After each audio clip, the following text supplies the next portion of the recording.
Welcome to Impact Africa. Africa has long been associated with needing aid and handouts. Today, you'll learn so much more about this wonderful continent from enlightening stories, people, and ideas. Now, here is your host, Tope Fajingbesi. Good morning. Welcome to Impact Africa. I'm very delighted to be back on this show. It's been 3 weeks, and I've been all over Nigeria, Los Angeles, everywhere. I want to say a very big thank you to Nina Oduro, to Vienna Mbagaya, and to Stefanos of QMM Spices. They held down the show while I was gone. It was a delight watching from Nigeria and seeing them do such a wonderful job. Thank you so much. You know, I almost thought you guys were going to steal my show before I got back. So it was really nice that, you guys did that. And to all the people who listened, because I was looking at the stats of the listeners, and it was fantastic. All those who listened, thank you so much for, staying with the show and for seeing what role we have in impacting Africa. So I'm back. I'm delighted. And I'm starting with a very powerful, set of guests. And this couldn't be better, I'm telling you. So today, what do I want to talk about? I'm going to talk a little bit about my experience in Nigeria, but with two fantastic guests. Now, look on camera, these are two Africans, trust me. Yes, I know. They're two Africans, and I'm going to explain to you, how that is the case. So on my left, I have Jennifer Lentfer. Did I call your name correctly? Jennifer is a senior writer on aid effectiveness with Oxfam. And I will say how I met her in a little bit. And I have Vicki Jones, Bahari Sisters, on my right-hand side. Welcome to the show. Thank you. And I have to say, before I tell you what these fabulous ladies do, I will tell you a little bit about where I met them and how I met them. Jennifer, I met at the screening of The Samaritans. You remember? And now, if I went to the screening of The Samaritans, where we're talking about aid and how international development organizations do aid in Africa, then I'm bringing a white woman to Impact Africa show. Trust me, there's a reason why. But Jennifer, welcome to the show. Thanks. Nice to be here. First of all, what is aid effectiveness? Well, we do know what aid ineffectiveness is. Yes. First of all, I think aid effectiveness is aid that's responsive to what people actually want and need. I think it's in line with what local leaders and local community activists and national leaders want for their country. And we've had a long history of knowing that aid doesn't come from that tradition. So aid effectiveness is really about realigning priorities with the people who aid is intended to help. Interesting stuff. I'm really going to take you up on, why do some people need help? Why is it that some people, they keep getting help and nothing works?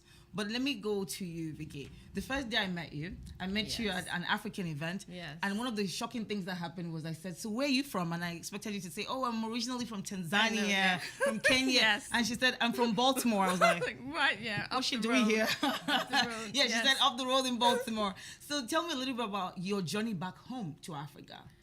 Well, the journey started before I even realized it as a child.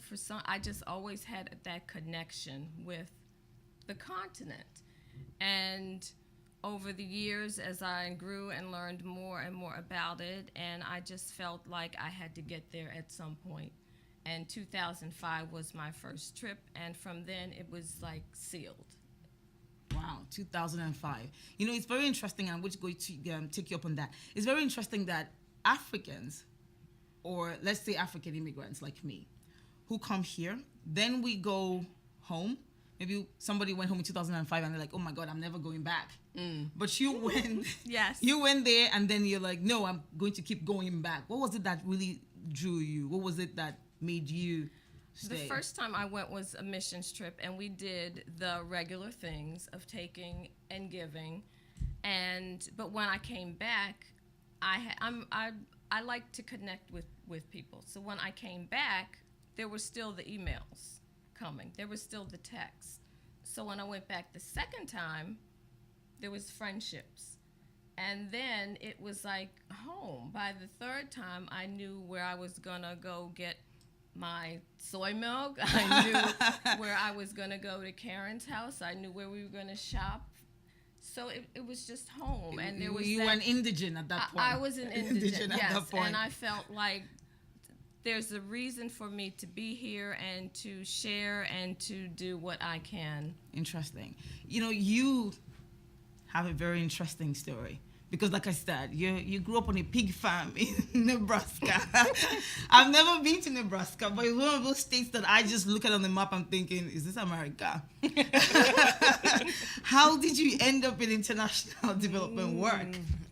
Not U.S. development work, international development work. Yeah, well, interestingly enough, my mother does economic development in rural Nebraska, trying to bring business to Nebraska. Wow. So I always say it was easier to move to rural Zimbabwe than Detroit for me. And Wow, yeah. it just made more sense. Rural life made sense. I knew everybody in my community of 300 people. And so people in my business makes sense, Yes. And also that cohesion that happens in a small place, that sense of community. I've always been really intrigued in my whole career is how do we actually take that and unleash it and make it in the world doing good. That's what I'm most excited about. So I was at university in Nebraska, and my professor had done her PhD in education system in Zimbabwe. Wow. And took us all for a class. And this was before volunteerism became a thing. Became cool. Yeah. So I came home and everybody, all the Rotary clubs and all the church ladies wanted to hear about it. And all of a sudden, my friend and I had a couple $1,000s because ladies would give us money and say, "Can you get it to the kids?" And so it really, immediately I was touched by the generosity of people and that connection piece. Yes. People wanted to genuinely be connected and help from a good place. And Wow. we get diverted sometimes if we're not. And that is a knowing diversion ourselves. that, really intrigued me when we met at the Samaritans. I want to talk a little bit about that diversion. I'm looking at her. She's an African American, not somebody who grew up on the continent. And she has gone home and she's doing some wonderful work, which we're going to talk about. But then it looks like somehow Americans love to help. It looks like, we love to help. But for some reason, we get diverted. And then all of a sudden, the aid or the trade or the intention just gets lost. What is it that causes that diversion? So many things. But the thing that I think of first is that Americans are somehow over-empowered. We really think we can change the world. Okay. And we think that and it's not that we can't. It's just that we don't often see the context. It might be the youthfulness of our country that we really think we can charge ahead. But we also we're do-gooders. We want to make a change. Did I say that her Twitter handle is International Do Good? Yes, a little tongue-in-cheek, yes. Do you agree? Yeah, I think that's so true what Jennifer just said, because I remember, I think it was my second trip, and I asked coworkers to help with, monetary donations, or at that time we were still collecting items. And someone gave me a packet of dishwasher liquid. And it was just amazing to me that somebody would want to be a helper and honestly think that they're helping, but be so disconnected with dishwasher. the women I was thinking, that I am, No. that I've told you that we're, helping.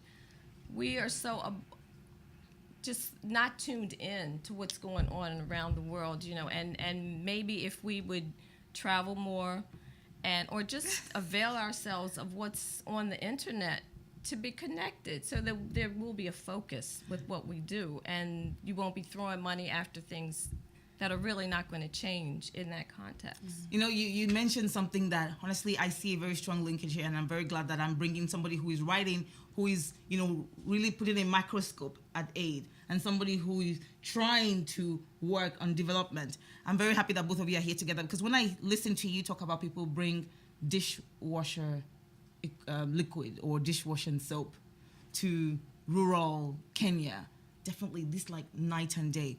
But I also hear you talking about if we traveled more, if we did stuff. When I first came to America in 2002, one of the first gifts I bought for somebody during a particular Christmas in my office was 1,000 places to see before you die. Because I was like, oh my God, why don't these people just go somewhere? Why don't they just travel? Stop asking me if we live in houses in Nigeria. Yeah, yes, we right. do. Just check on Google. But I have traveled to 36 states in America. And I almost feel like I know why Americans don't travel. Because when you go from, I just came from Los Angeles yesterday morning. When you come from Los Angeles to Baltimore, they're completely different places. So an American who has taken that pilgrimage from the East Coast to the West Coast feels like, what is it to know about people in the world again? I just came from California where they don't speak English. You know, this is, so we feel like this is already a big world. But if it's a big world, Jennifer, why are we looking for even a bigger world to impact? Isn't there enough to do in America? Why are people like, her going to help somebody else outside? There certainly is work to do here. And I think when you have a perspective that's rooted in social justice, you see injustice wherever it is as need to be addressed. But unfortunately, I think that Africa, the dark continent, the otherness of Africa, allows a lot of people to just put their stuff on it. They see it as sort of this blank slate that they, whatever they do, it's good. It's good. And that's not true. No. That's absolutely not true. And I think that's a lot of what I try to write about is not just, one-on-one and small initiatives, but these large institutional initiatives as well. They carry that same burden. So how do we actually listen better and make sure we're doing that is the real question. How did you listen? And how did it give birth to Bahari Sisters? What did you hear? I heard the women sitting down one-on-one saying, my child needs to be in school and I don't have the money, but I have the talent to do this. And if I can sell this, then I can pay the fees. It's as simple as that. But without access to where they can sell better, or without for the international market being told, I'm a designer, that's where my degree is, without being worked with and instructed that maybe these designs won't sell in the U.S. If we change this, if we tweak this, we can sell these around the world without those kinds of things to help. But we started, as on our website, it says that we were birthed out of relationship. Interesting. And I don't think that without going and learning wherever it is, whether you're going to the Himalayas or wherever, you need to take time to understand where you're going, and you need to respect where you're going and learn that, well, maybe I can't say this in this way there. Be respectful, yes, but still share and interact. And I think that, that helps people embrace you. And that is very true. One of the things that I'm very conscious of, and people, when I go back to Nigeria, is in America, it's okay if I hand you this phone with my left hand. In Nigeria, it's not. It's disrespectful. And I find that here, it's not a big deal. I hand things with people with my left hand all the time. And 2 weeks ago, I was in Nigeria, and I would find myself doing this. Because then it's disrespectful. And you can imagine if you've just come and you have all this goodness in your heart. Yeah, Americans, I always say to, people back home in Nigeria that Americans are not CNN, Fox News, or NBC. No, the average American is warm, is nice, is personable. They want to learn to pronounce my long name. The average American isn't mean. But when you go there with the goodness in your heart, and the first thing you do is keep handing people who are, older than you things with your left hand, you already kind of like close the door to a relationship. But let me ask you, the first time you went to Africa, you went to Zimbabwe, I guess. You came back and there was something in your heart. You've done a lot of work concerning, African development, not just international development. What was it that sustained the need to write about Africa, to research, to critique how people are doing work in Africa? What was that thing? Yeah, well, I actually had, as an international aid worker, I actually went back and worked with an international NGO in Zimbabwe. When I arrived, I had just got this great master's degree where I learned all about economics and and supposedly I now knew everything. Yes. And I got to Zimbabwe, and all of my colleagues also had a master's of international development. Uh-oh. And I thought, why am I getting paid more? Why do I have these different benefits? The injustice that is sort of built into the aid system was right in front of me. And it's in front of a lot of people. But the institutions, being part of an institution, you can start to shut down to that. Absolutely. I was never able to shut down to that. So that fire has always been part of what I was doing. And I was always just very curious about what works, what doesn't work. So I went down a path of doing a lot of evaluation work. But then I realized counting things doesn't make things more effective either. And so then I actually went and worked for a small family foundation in California. And I had been working for this massive $7 million, donor-funded project in 7 districts of Malawi. 50 years of development aid, still the 11th poorest country in the world. It's very clear that something's not working with aid. Aid equals development is not an equation that matters to anyone, okay? Aid is death. So here I went to this family foundation based on relationships.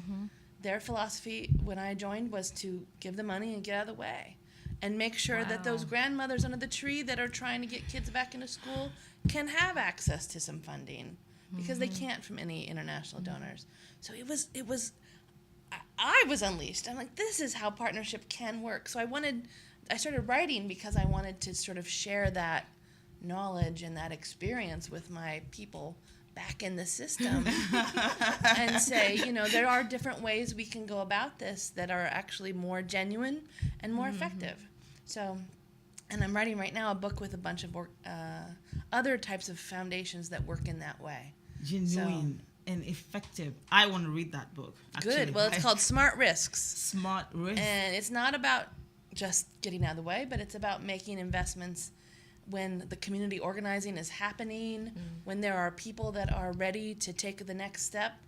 That's when funds can come in and really make a big difference. Wow. And you took a smart risk.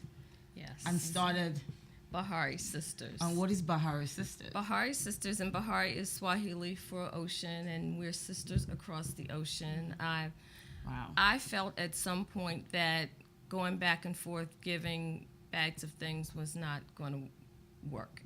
And I wanted something that was concrete, something that spoke to the gifts and the talents and the abilities that the women had and that the women wanted to use. So my first thought was, well, maybe if I get an apartment, I can have one of my friends live there. We can stock it with food. We can have extra cash. If there's times when people are having emergency situations, they can go to the apartment. But I thought on it, I prayed on it, and God said, you know what, no, there's a bigger need. And so that led me, I said, oh, okay, so I have to go through that whole nonprofit thing. So that's what we did. And with the first goal, the first thought was what is one of our capital projects is Bahari House, which is to at some point have a property where women can go on a short-term basis in times of crisis and stay and get what they need, the resources. One of my advisory board members, Dr. Sarah, has offered us a property that's outside of Nairobi, and that's there when we're financially able to move on that. But I just gathered my board and I said, you know what, we need to do something that is going that's going to show a return to these women. And Mary Hughie, who is my vice president, has been traveling to Africa since 1999, I think, forever. And so, she came with me, and we just did what we needed to do. And so we mainly work for empowering women economically, spiritually, and physically. And we have our scholarship fund. We have our economic development fund, under which the items that the women are making fall, the jewelry, handbags. Did they make this one that Yes. you're wearing? Wow. Yes. I was This, just looking at it that, yes. you know, I probably should These take are- that from her before she These goes. are from the new line. We have a new line that Karen is one of our jewelry makers. And so I've been working with them, as I said, on some new things. So we've got this new wooden line. Wow. And That's pretty. these are going to be exclusive to us, the multi-strands. Do you notice, or is it just me, that sees that this matches my outfit? Do I need to leave this? I'm just Do I saying. need to leave it? I will. I'm just saying, you know, hey, look. It's I only didn't been see, worn a few times. I didn't see her when I dressed up this morning. But I'm Yes. looking at this and I'm thinking, this must be Faith. This matches my outfit. I guess it will remain here Yeah, with you. I wasn't Yeah. trying to say that. But this is very beautiful and we're going to take a little break now. But when we come back, I want to talk about the fact that you're a designer yourself. This is what you do, you know, in real life. And somehow you've been able to link that to development work. A lot of people go to Africa, but somehow they don't understand that the simplest gift that they have to give is the most effective. She's doing that very well. So you're watching Impact Africa. We're apologizing once again for starting late today. It was a very interesting morning. But we'll be right back with my guests, Jennifer and Vicki. Don't go away. Support for Impact Africa comes from Our Financial Coach, ranked among America's 11 best financial coaches on the web at ourfinancialcoach.com. United for Kids Foundation, committed to healing the world one child at a time. On the web at unitedforkidsfoundation.org. Frad Consulting, planning and designing services where you are always in good company. On the web at fradconsulting.com. And from Outside in HR, pointing great companies to the future of successful HR. On the web at outsideinhrng.com. And from Wiser Advisory, Africa's leading financial advisory, training and outsourcing services firm, on the web at wiseradvisory.com. And from Nextier, the leading public sector advisory firm focused on agriculture, power, and petroleum, on the web at nextierlimited.com. And from Data Century Limited. And from Total Ascent, empowering individuals and organizations to achieve their educational and career goals, on the web at total-ascent.com. And from Brave Little Heroes, helping kids discover their inner awesome, on the web at bravelittleheroes.com. To support Impact Africa, please visit our website, impactafricaonline.com. You are listening to Impact Africa. To connect with the program, please call 1-443-499-2755. That's 1-443-499-2755. You may also send an email to info@impactafricaonline.com or tweet at @UImpactAfrica. Now, back to our show. Welcome back to Impact Africa. And I almost got carried away because these ladies beside me, they are, you know, amazing. Before I go back to them and the beautiful work that they're doing, I want to talk about the opportunities segment of the show. And we have a very wonderful opportunity today, courtesy of AfricanDevJobs.com. Again, if you don't want that disparity to keep happening in our in the continent, if you don't want and I'm going to be politically incorrect here, you don't want the Americans to go to Africa and earn more money than the Africans themselves. We have to understand what the opportunities are on the continent, and that's why I like African Dev Jobs by Nina Oduro. What they're doing is connecting Africans, especially those of us here in the diaspora, with African development opportunities back home. So today's opportunity is called the Global Development Network Next Horizons Essay Contest 2014. And this is in partnership with the Bill and Melinda Gates Foundation. And they're announcing an international essay contest. The contest invites essays on the future of development assistance. The primary objective of the contest is to invite fresh thinking related to the future of aid, that's interesting, that can inform the ongoing discourse on development assistance and to make this thinking available to policymakers and key stakeholders. Up to 20 winning entries will be chosen and will receive $20,000 Wow. each. You know what, Nina? I am going to put in for this one.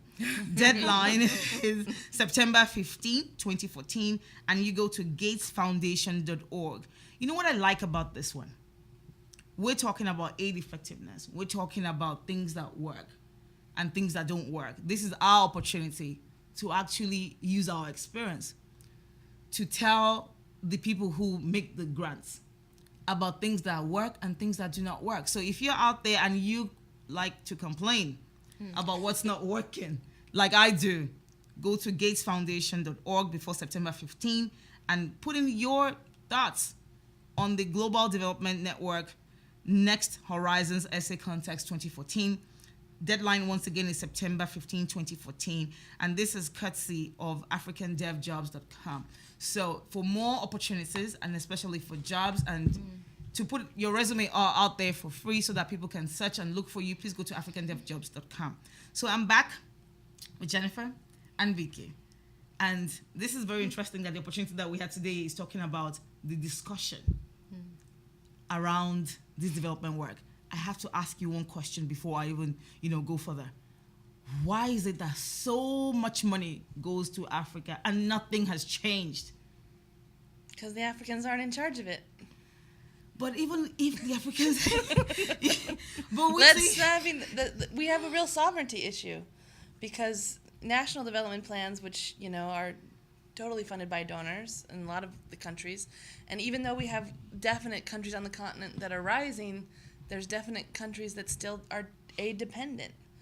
That doesn't allow them to set their own priorities and to plan for the future and to have that discussion. So one of the things we talk about at Oxfam a lot is the compact or the agreement or the relationship between citizens and their government, citizen and state. What happens is aid comes in a lot of times and breaks that relationship or interferes with that relationship. So the question that we ask at Oxfam is, how do we enable other aid donors to get behind that relationship and enhance that relationship with what we're doing? The first thing people say is, oh, well, it's everyone's corrupt. And that is infuriating. I mean, utterly infuriating, because I have met incredible people who, on national levels, on local levels, are standing up and saying, this is not how it's going to be. And those are the people who deserve the investment and who can really make not just aid more effective, but internal revenue sources, taxes, extractive industries, people who are actually watching that and saying, let's make sure that money makes sense for our citizens. In Ghana, last year they had a very successful campaign amongst farmers and fishermen to say, this oil revenue that's now coming, 25% of it needs to be invested in smallholder agriculture. Brilliant. And they won that.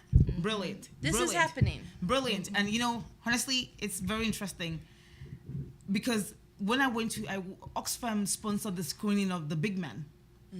And I went to watch it and I said, oh my God, the Ghanaians are about to do the same nonsense the Nigerians did with oil. Because, they were showing side by side how Nigeria got this oil boom and we became lazy. Nothing worked. Nobody had talents anymore. There was nothing happening. And the whole country is now just drinking this black gold. And there's underdevelopment even more than those times. And I see Ghana at the beginning of that phase. So I'm very happy to hear that, they are investing some of this oil windfall on this critical industries. Jennifer made a very interesting point. And in my interaction with you, I haven't heard you talk about government in Kenya. I think Kenya might be a saner environment than Nigeria. But, I'm Nigerian, so I can say something bad about the country. So, have you had any interaction with government, and have you had any brushing with corruption? No, we've had, actually, one of the things we do is travel to Langata prison, the women's prison, and this last trip, were taken to the head of the prison system, and they welcomed us, and he wanted to know, what we would be doing in the prison going forward, told us about some other women's prisons that we might also want to help. I've connected with some people who have offered help, who are in government, but we haven't had any issues with real corruption. So, Wow. I don't think that That's cool. we've gotten into the bigger projects where things like that may come up. But for instance, the Happy Hut project, which is our water filtration project, that is going to require community and governmental assistance to get those structures up and into the communities. So, as we start to get more into placing things down on the ground, we may have, And I have talked to a lot of people on this show and outside of the show, people who are working in Kenya, and I think it's a very beautiful environment. So I hope that you don't have any problems, and if you do, that you're able to make noise about it. One thing I see about Africans is that we don't make enough noise, and once we do, even the government, the corrupt people, they back down. Immediately they see the whole world is watching. Yes. People are kind of like, trying to do something. Look at the Bring Back Our Girls initiative with the Nigerian government. Everybody was saying, the government do something. Nobody did anything. Once we started carrying placards and the whole world was covering it, the government came out and said something. But I want to, ask you about who does it benefit if Africa suddenly woke up tomorrow and was developed? Who benefits and who doesn't? Because that really... in my mind, I feel like there's almost an incentive for developed countries to see Africa continue to be a charity case. I might be wrong, but who benefits? Oh, I'm breathing in. Because, the aid is an industry. But it is a young industry. Aid is an industry. But it is a young industry. And it is a self-created industry. So that is why, as much as I am critical of it, I also have glimmers of hope. Because all of this is self-initiated. None of it has to stay the way it is. Really, truly. Every institution is able to change. Every initiative can be rooted in what people need. It's a transformation, and, the arc of justice is long. And I think more and more, there's more people waking up within it to say, am I really working myself out of a job, or am I really paying the mortgage? And that is, that's tough. That's a tough, to allow myself a little compassion for people that are trying to make it in D.C. But at the same time, I think we have to also ask ourselves, are we pushing paper? yes. Or are we standing behind and in solidarity with the people who are really making the changes? And if we are honest with ourselves about that question, our roles start to change. Even I am afraid of the answer to that question. But I think it's one that everybody at the core of who you are, trying to change a place. It might not even be Africa. Trying to change a place, you have to ask yourself. One of the decisions that I had to make when I went to Nigeria 3 weeks ago was, should I cover the U.S. Africa Leaders Summit? Or should I go to Nigeria and work with my foundation, United for Kids Foundation, where we had 100 kids starting a summer camp and they were going to graduate? And I struggled a little bit. I wanted the exposure and the lights and the camera and the action of DC and all these African governments, and I canceled my trip to Nigeria, but all of a sudden I just woke up one day and said, no. I asked myself that question. When I go and I'm sending 100 million tweets and stuff from DC, not to say that's not important, but I feel like when I go to Nigeria and these kids look at me and they feel like this is who I can be, I might make more impact that way. And yes, that impact cost me $2,000 because I had to buy a ticket. And I got to Nigeria and spent all of my money. But honestly, our roles start to change once we really think. I think what happens to some of us is that we numb that feeling. Everybody gets that feeling. Yes. In the projects that you have to choose, you can decide, we can just do a shelter for women. We can just go and talk to them, talk at them, what they need to do. But no, you chose to actually help them project the work of their hands, what they can do. Yes. So tell me about, some of the times you struggled with that feeling. I don't think that it was it was natural. You come to this from who you are. And I come to this as an artist. So I come to this as a person who's creative and who doesn't see maybe naively the challenges, because I'm just kind of this sometimes. And thank God I'm now beginning to have people around me who rein me in. So when I go there and I see the creativity and I see the empathy in me just comes out, and we just connect. And what I feel like the women are giving to me, I'm giving back to them. It's just a process that's revolving, and it revolves from the two of us back to their children. And it's not, for me, so difficult. The difficulty is in the fundraising and those kinds of things, but I can't really say that it's a challenge in the work, because the work is just so dear. And you're talking about what the women are giving to you, Yes. you're giving back to them. And I think, and I'm sure you agree with me, this is the individual connection that people who are working in Africa, especially non-Africans, need to understand, that this is not you giving somebody something.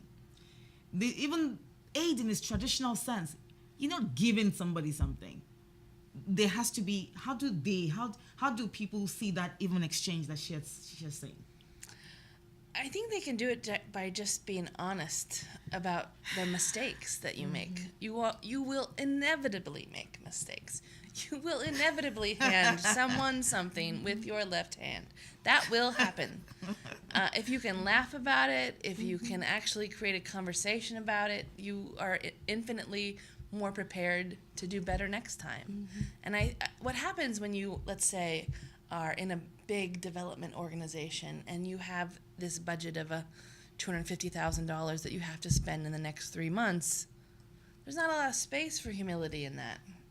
And that worries me, because then people really make it an abstraction. They get very technical about it. And it's not to say this shouldn't be spent in a good way, but the accountability systems that are a part of this aren't really about accountability the way I see accountability. They're about accountability for the dollar. Yes. Not Right, accountability for the outcome. Oh my God. And I think that even though people talk a good game in development about that, genuine results come when we can actually ask people, did we do a good job or not? Yes. And we can actually say, customer feedback is critical. How people see what we are and who we are matters in this. When we start to value that feedback the same way we value how donors feel about our projects, Exactly. then we're in the right space. Because the women that go ahead. that like Jane and Essie and Karen, it started out with, yes, we're going to sell your goods, or yes, we're going to do this project. But now I was like, well, what how do I think of them? They're the Bahari Nairobi team. We're all on the same level, and what you say to me, I need to hear, and I need to respect that.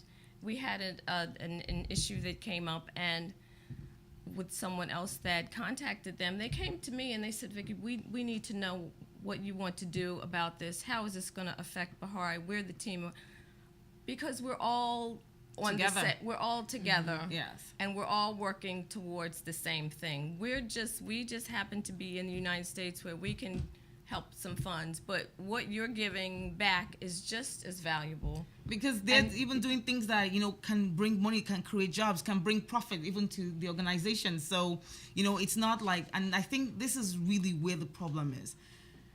Donors sometimes don't understand. They're not on ground.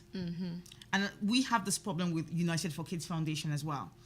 We're preparing for our back to school, where we're trying to give children from low or no income families school bags, because they go to school with nothing. And I had a couple of conversations when I was home with some potential donors who are also Africans. And somebody said, are you sure this is the way to go? What's the return here? This person wants to give us $5,000.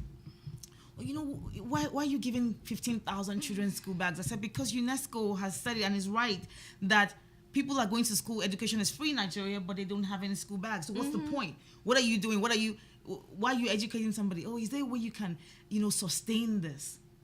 I see you rolling your eyes. And the truth is that I'm an accountant. In my for-profit world, I'm looking critically at, what's the return on the investment. But when I'm looking at the life of a child, if it's one child that gets a school book and is able to then improve their grades, there's 150% return. Yes. But this is not the case. The donors sometimes are the bottlenecks here. Is the fire department down the street sustainable? No, it is not. It requires funding to continue to operate. And we use that. I'm going to use that. Please do. But it's true, and I'm sure I heard it from someone else. But the honest to goodness, we need to keep. And I think what people are trying to express when they say that is, we want to be able to give something that can keep going. Yes. But the way that they do that doesn't actually work, and we have to actually be able to strengthen systems first. Then we can talk about sustainability, but not until. Huh. Oh my God. You see, this is why it's good to learn from the people who do this work. Because I struggle with this. I know in my heart that I don't really care about the number of children. This is not McDonald's. We're not trying to produce 1 million chicken nuggets here. This is, if there's only one life that's changed, there's only one woman that is able to say no to an abusive spouse because she now has, this that is making her money. For me, that is fine, and it doesn't matter if that costs $1 million. So I'm going to be using this. And honestly, I could go on, and I looked at the time, I'm like, oh my God, we have only 5 minutes left. So make sure that, I hammer on some things. I want to talk to you about faith. Nowadays, when I was growing up in Africa, faith was a good thing. Religion was a good thing. People did good because of their religion. But now, this is almost a bad word. You look all around Africa, Kenya, where you work. There was the bombing in the place, El Shabaab, Central African Republic. There's the killing of the Muslims. It's almost like it's a bad thing. But how much influence does faith have really in international development work, and from your experience? I can only speak for me. I started going to Kenya as a missions trip. I'm a Christian. My faith is one of my gifts, and when you have big projects and big things ahead of you, faith is how God gets you through it. My team comes with their faith in what they're doing. Everybody is not necessarily a Christian, but everybody has a belief in the work. And, when we go, we're aware of the challenges and some of the difficulties. And, again, going back to relationship, I know that when I go, I'm going to have people surrounding me, telling me, you can go here, you cannot go there. And, I give my work to the Lord. That's what I do. And honestly, that used to be a good thing. And for me, it's still a good thing. But it's just that you get into Nigeria now, and the first thing is, oh, what religion are you? No, and I keep saying this, if your religion doesn't make you do good to me, then I don't want to hear about it. Right, exactly. It's just plain and simple, but religion is becoming a tool for crisis instead of a tool for, for tolerance and development. But I don't want to go without you teaching us who work in the field the language to use to discuss development, because I think this is very critical. One of the things I was reading about you was how we even talk about poverty. Should we even talk about poverty? What are some of the mistakes that we field workers make, and how should we discuss this issue going forward? Well, I think one of the most challenging aspects for us is that we have to take ourselves out of the equation and put ourselves next to the equation. Okay. Which is tough. I mean, it's really, really tough. And so the narrative, here's the aid narrative. People were poor, then we did something, the heroes, and now people aren't poor. Now people aren't poor anymore, which we know is actually false. And what I'm also hopeful about is that millennials, they're like genuinely, naturally empathetic. I think this next generation is not going to have some of the hierarchical hang-ups that we the Xer did. I'm really, which is exciting. You make and me so- feel old right now. Yeah, right. And so Yeah. I'm even older. Yeah. Oh God. This is not working out. Yeah, we're done. Oh, we're done already. But I think we also need to be able to talk about the failure. I think we need to be able to talk about people's own initiatives and how we highlight that and bring that forward and make sure people's stories doesn't paint them in stereotypes and doesn't paint them in ways that don't show their whole person. And we all have struggles no matter where you live. It's really about finding that connection and building the bridge based on our shared struggles. And I like that. And this is where I'm going to wrap this up in a second. Is the fact that you looked at the stories and you didn't go to Kenya and see, oh, these are just poor women. These are just abused women. These are just, somehow women. You looked, okay, so then they're talking to me about what they can do. And there's something I can also do. We can be partners. Yes. And eventually, I even think that when we look at this equation, these women, and this is how I feel, give us more Yes. than we even give. Yes, we Yes, buy they a do. plane ticket, we put our skills out there, but they give us more. They do absolutely. Yes. You come back and you're a different person. I came back from Nigeria, and honestly, I almost see the world, differently.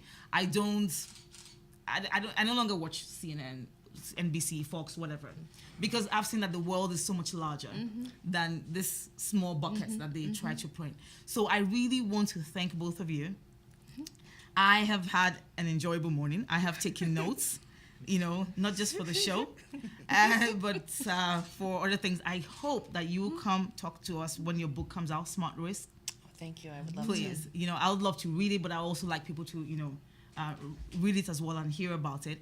And I hope that Bahari Sisters and Impact Africa will be partners. Absolutely. And, we can continue to project the work that you do. But if people want to get some of this stuff, where do they go? They can go to our website, which is www.baharisisters.org. Okay. You can go to our website to purchase. You can go to our website to help us. You can send us some funds. If you're in the Baltimore, the DMV area, please call me. My number's on the website. We are always looking for supporters and people in various areas of expertise. We're looking to expand our board of directors in the coming year. So, and please go to our website and you can see everything that we're doing. BahariSisters.org, and we will tweet that yes, as well. Yes. And if I need a reality check on what I'm doing, is it working or not, how do I contact you? Howmatters.org. Not just what, also how. How we do it matters. And if there's anything I've learned from you today, it is really how we do it matters. It's not what we're doing, but how we do it. Getting feedback from people. Thank you so much. It's really been a delight having both of you here. It's been really wonderful, and I hope that we'll continue to be in touch. We want to make sure that Impact Africa isn't just you come to the show, you say what you have to say. We want to make sure that it's a continuous partnership. So we're going to continue to explore ways to work together. Thank you for watching. And this will be on our website, impactafricaonline.com. And please continue to impact Africa in the ways that you can. We were supposed to have Africa 101 today, but 4 people were supposed to advance to semifinals. Only 2 of them were brave enough to sign up. So the 2 of you have advanced to the finals, Coyote and Vienna. So you'll be at the finals on August 31st. We'll be in touch with you. And until next week, when I see you again, please keep impacting Africa. Good morning.